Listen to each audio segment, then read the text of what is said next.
What's up, Guardians? Coming back again with another Destiny 2 build video. Today we're on Europa, and that means we are covering Stasis. So this is Stasis Hunter with Renewal Grasps and Verglas Curve. I know Verglas Curve was just covered by by Aztecross, specifically on Stasis Warlock, but we're covering on Hunter because there's some cool synergy you can do with the renewals and stasis crystals. So, starting off with the renewal grasps, your dust field grenades have a much larger effect radius. Allies inside dust field take reduced damage, and targets inside the area deal reduced damage. So it gives your dust field grenades a larger effect radius, which, if we go into our subclass and we stack it with Touch of Winter, our dust field increases the slow field size and creates a small stasis crystal on impact, which is actually really nice because Renewal takes that small stasis crystal and makes it a full-size stasis crystal. And then we're also running Grim Harvest with said aspect, therefore we also have an additional fragment slot, because you're welcome to also switch this if you want. So you can switch to Shatter Dive or Winter Shroud for lowering content, but you can run Grim Harvest for the newer fragment slot. Or, sorry, more fragment slot. And of course, we're running Dustfield Grenade. Easily the best grenade there is on Hunter. And then I'm just running Marksman's Dodge, Triple Jump, and then of course the Wither. Going to our fragments, we have Rending, where we do additional damage to our stasis crystals with primary, or stasis crystal and frozen targets. Shards, where shattering a stasis crystal temporarily boosts grenade recharge rate. Shattering additional stasis crystals increases the duration of this benefit. Whisper of Durance, slow that you apply to targets lasts longer, and for those abilities that linger, their duration will also increase. Now, I don't know the statistics or how much of a difference this makes, because if I go out and I throw my crystal down now, I have 10 seconds. And the field itself, the slow field, has 10 seconds, but the stasis crystal will last much longer, and then I can shatter it and then get my grenade back. Going back into the subclass, we have Chains, where if you're near a frozen target or a friendly stasis crystal, you take reduced damage from targets. This is extremely useful because Renewal Grasps by default have this effect. So if I throw my grenade down and I shatter my crystal, I have a ×2 resist, but if you saw earlier, I had ×3. This is because these two effects stack on top of one another. So that's very useful in terms of what this bow is also going to be doing for us as well. And then this one is kind of selective, so you can put whatever you want here. I have Whisper of Hunger, where picking up Stasis Shard gives even more melee energy. However, you could put, Rhyme here if you want, if you're doing more low-end content, and you can just generate crystals out the wazoo. You can run Rhyme and get an Overshield. Let's see, what else could you throw here? Defeating frozen targets generates an orb of power. I do believe this has a cooldown, much like anything that generates orb of power. I think the only thing that generates an orb of power in a subclass that doesn't have a cooldown is the solar variant. So maybe there's something to do with there if you want. And if you want to, you can also do Whisper of Refraction, where it'll give you class ability energy for defeating slowed or frozen targets. Completely your call. Going over to the weapons, because I'm sure everyone is more curious, we're running Verglas Curve.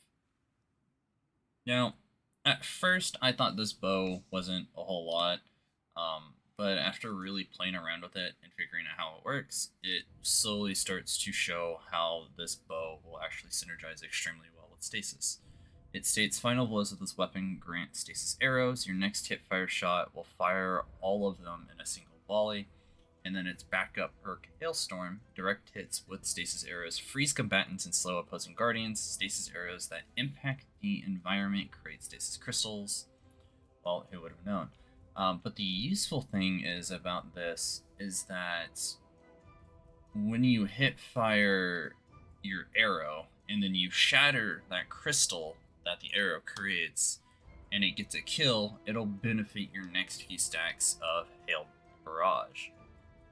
Stacked on top of Verglas Curve, which if you freeze or slow at all any opponents, the weapon has a faster draw time for a short period of time.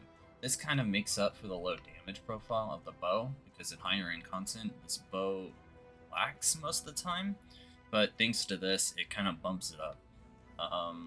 And then, of course, we have the brand new Indebted Kindness here. Now, a lot of people might be very confused. So, Indebted Kindness brings a very interesting playstyle to this build. Unlike most builds with stasis and destroying crystals, you might see waveframe GLs, you might just see GLs. And generally that's like the best choice to me because you have a good blast radius, you have everything going around with it. But Indebted Kindness brings something new to stasis, and it's that synergy with the stasis crystal itself and sundering. Now, granted, sundering isn't that crazy. All it does is it gives you reload speed and charge rate, which isn't that crazy. But it's extremely good because as a build that you're going to be generating so many crystals, this will be procced most of the time whenever you're shattering opponents or shattering crystals. So I have beacon rounds and surrounded on this, but if you also want to just run beacon rounds adagio, that's fine. I was using this in the the Heist Battleground Moon. So surrounded here played a more pivotal part because of how many ads there can be in that room. But again, adagio works just fine. And then of course sundering, as I was talking about earlier. I have a major spec to take care of anti-barrier champ since we have anti-barrier sidearm, and of course the handling masterwork, which I think a velocity masterwork would be better here, but that's fine. So moving over into our heavy could be whatever you want. I would say match the Singe or the Surge as much as possible. So Solar Surge, and I'd be more than likely running Apex, Briars, or Unwavering Duty, but it was also Strand, so you can choose whatever you want. So those are the main weapons I would go with. And then if you want to swap out, and if you have it, the new Buried Bloodline sidearm. I don't have the catalyst for this done yet, but it's not like it really matters as much having the catalyst. As you see, it's 49%. So this is the new sidearm from Warlord's Ruin. If you have it, good. You can also use this style of build as well. This one is basically just the same as the Indebted Kindness, except it fires tracking bolts and double tracking bolts, and landing bolts leeches health from targets. And then multiple final blows with this weapon will grant Devour. And then you can run something like Eyes Luna on top of it, or if you want, you can run a Pulse. I have Stay Frosty with Headstone, which is kind of my go-to, but I'm really hunting for the Hermetic 5, because this thing can roll with Outlaw Headstone, and it's the highest damage profile that you can actually get the roll on. So actually that's not true. There's also Disparity. I forgot that Disparity exists. So if you want to use Disparity, you could do that as well. But say you're looking at something like Punching Out, and then if you want to run something like Aggers, you can also do that. However, Aggers is really reliant on just your super and damage output, so I wouldn't recommend it. And then I would also be running Wicked Implements if and only if Scout Rifles had an anti-champion mod this season. Granted, still good for overloads, and you could technically freeze unstops. However, the problem with this Scout Rifle is that on something like Heist Battleground Moon, you're going to be dealing with up close and personal unstops, so that's why running a hand cannon is always the way to go, or just running unstop bow, because if you go into our artifact, we have unstopped band cannon and unstopped bow. So that generally goes to show what you could do with the primaries. You have a lot of options. You can run a appentance with overflow headstone. This is actually an extremely good trace. I need to start using it more, but you can get overflow headstone, clown cartridge headstone, whatever you're really looking for. And remember, we're wanting to generate those stasis crystals. Go into our heavy or energy again, buried bloodline, and if you're gonna go with any sidearm, make sure it's something that is reliable. I picked this up from Zavala because I wanted to try Aggers, but this is punching out. It's overflow surrounded with an extended mag, so it's an extremely good roll. Unfortunately, because the gun frame itself is just not good, not my favorite build I've ever done. So yeah, keep that in mind. Again, heavy is your choice. Let's go into our artifact because I forgot to do the artifact last video and I had to put them in the comments. So here's the artifact and what it looks like. Increases ability damage to score and combatants. I also have Flame, Fiber, and Freeze for the Siphon mods that I never use. Torch, while Radiant, increase weapon damage. I'm not really using this because I don't have Flint Striker, which I'm not really using a solar weapon anyway, unless it's my heavy. And then the two main things here that are the most important. Pillar of Ice, defeating encased combatants, spawn stasis crystals, and Hail the Storm, shattering encased targets and stasis crystals, deals increased damage. Shattering stasis crystal releases shards of ice that damage and slow targets. And then finally, we're taking a look at the mods. So I have a Harmonic Siphon, Heavy Ammo Scout and Finder, Fastball, Impact Induction for both of them to get my grenade back, 2 resistances of your choice, and charged up. If you want to, you can also swap this to any reserves that you want. And then I'm running a weapon surge, but if you're not running the bow itself or you think the bow doesn't need it, you're welcome to swap it out with stacks on stacks.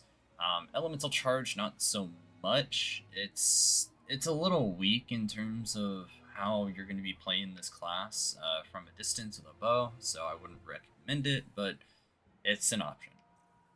And then class item has powerful attraction, Bomber. Bomber could really be selected with whatever you want. If you wanted to throw on time dilation, you're perfectly fine with that. Honestly, you don't even need Bomber to make this class work, because as I showcased earlier, just throwing down my nade and then shattering it, your grenade is just going to be recharged halfway to to one nade alone. So just imagine if I had another crystal to shatter, that would be like 2 crystals and makes 1 nade. And you can keep that uptime good as long as you're getting kills. So again, that's really dependent on how you really want to play this class. And yeah, I think that's generally everything. I haven't got gameplay yet as I'm recording this video, but I'm sure by the time I put it out, there's going to be gameplay. So I hope you guys enjoy the build, and yeah, stay warm, guys. I'll catch you guys later. Adios. You want for so much, Guardian. It's salivating. All they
Chamber is clear. The Techians will alert us when they found the next egg. You know, I respect you quite a bit. I honestly thought you'd have given up by now.